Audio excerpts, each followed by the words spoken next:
Hi everybody, welcome back to my channel. Today I wanted to talk all about my rook piercing. Today is day number 2 that I've had it since I got it pierced. On Tuesday the 3rd, I think, February 3rd, I'm going to talk about what to expect with it, how to take care of it, go into more detail than what I did the other day, and just kind of things like that. Again, sorry about the crappy quality. I don't have a very good webcam right now, so I'm going to do the best that I can. Now, before I go into big detail with this, I want to just say first off that I am not a professional piercer. I'm not claiming to be. I didn't go to school or anything. This is my experience with this piercing. I'm using things that my piercer had told me to use, and yeah, and the stores that I got the items from, items that I use. I'm not sponsored by them. I'm not getting anything for mentioning their name in this video. It's just things that I use and places that I've gotten them from. I will tell you what other places that you could go to find the items if you're unsure. So let's get started. First off, what you're going to need is hot water, as hot as you can stand, that you can find at your sink in your house. Something else that you would need, something that I personally use to make sure that I'm getting the right amount of, is sorry about that, my phone is going off. I use an actual measuring cup, which I don't have in front of me at the moment. I don't know why I didn't grab that before I started the video. I just use a 2-cup measuring cup, where I fill it up 1 cup full of hot water. Obviously not hot enough to actually burn you, but hot enough that it will help clean your piercing. You want to use hot water over lukewarm and cold water, just because it's healthier, it works better, it helps get the blood flow to whatever piercing that you are cleaning. In this case, for me, it would be my rook. Another thing that I use is just an ordinary teaspoon. My hands are clean, so if you see me touch anything, these are clean. Everything is clean. So yeah, you just want to use a basic teaspoon, and what you're going to do is fill that up a quarter of the way. So usually from here, this section here, I usually fill it about a quarter of the way with non-iodized sea salt, which I also have here in front of me. It is Morton's sea salt. You can see that there. It's natural sea salt. I found that at my local Hannaford store. You can find that in any grocery store. I'm not sure where else, but I'm sure you can find it at any grocery store. Just make sure that it's non-iodized sea salt. This one is, as you can tell, it says natural sea salt on it. What the difference between this and iodized is, iodized will really irritate the piercing, and the sea salt will actually get in and clean, and it has healing powers to it, so it's just a lot better than iodized. You do not ever want to use iodized salt, meaning like table salt, any that you'd use in the kitchen for cooking and such. You want to make sure that it's just non-iodized sea salt. You never want to use any like Neosporin or anything like that on it, just because it is a piercing and not like a regular traditional like cut or wound. Even though that a piercing is a wound, it's not the same as like a cut or something that you would get. The next thing that I use, you could use cotton balls, but in my case, I will use cotton swabs or Q-tips.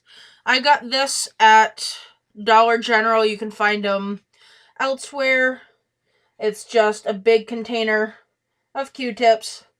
That's just what it looks like. What I do is when I fill up the cup of hot water and the sea salt, I will take one end of the Q-tip and put it in and get it nice and wet, and then I will go ahead and put it directly on to my rook. This little guy right in here, and just kind of set it in on the top, and then usually leave it there for a minute or two or until it starts cooling.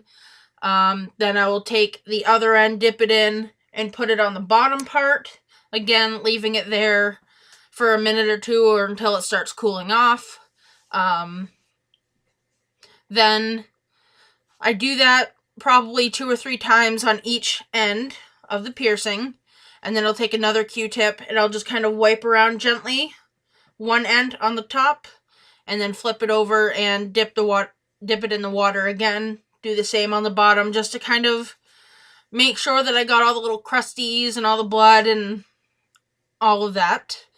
Now with this piercing, it will bleed a little bit for the first few days, which is totally normal. With a cartilage piercing, it's going to be different than like a lobe piercing, just because it is going through the cartilage, and it's just because the cartilage is a little bit different than like a lobe piercing. So you're going to expect a little bit more pain out of it. You're going to expect the healing process to be a little bit longer. With your lobe piercings, those can be like a few weeks to maybe, I don't know, month and a half, 2 months healing time, where most cartilage piercings are at least 6 months to a year. Now my rook and my upper helix and my midway are all 6 months to a year healing time. For each person, it's going to be a little bit different. Some people might be at the 6-month mark and then might be able to change. Other people might be able to have to wait until a year. My upper helix is going to be 2 years old in May, and that took about 8 or 9 months to fully heal, but a year before I could kind of feel comfortable changing the actual piercing itself. It's one of those that's really easy for me to change out any rings or anything in it. Right now I've just got the original in it, but so yeah, my rook is on day 2. I have not had any problems with it yet. I know I'm not supposed to lay on it, but things happen when I'm sleeping that I can't control. There are times where I roll over on it, but when I'm laying down, it doesn't bother me. It doesn't hurt. I don't feel it right now in my ear.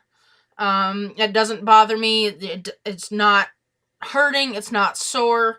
The only time that it is sore, or that I can say that it hurts, is when I'm cleaning it. It's just tender, very tender, because it's still a new piercing. You know, they just shoved metal into a part of my body, so yes, it's still gonna be sore, which is totally understandable. You're gonna expect it to be sore for a long time, which is something that I'm okay with because it's something that I want. I'm totally in love with the piercing.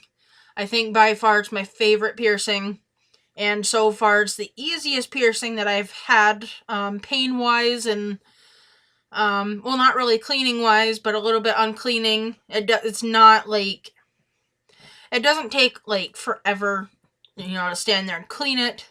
You also want to make sure that when you're cleaning any piercing that you wash your hands beforehand, because You want to make sure that your hands are clean and not full of bacteria and stuff, because then that can get in there and, you know, make things infected, and then it's just not fun. So, yeah, that's kind of the gist on how to take care of your rook. If you have any questions or anything, feel free to comment, leave me a message, like, comment, subscribe, share the video, share it with all of your friends. I hope that this was helpful to you, and I will see you in the next video. Bye!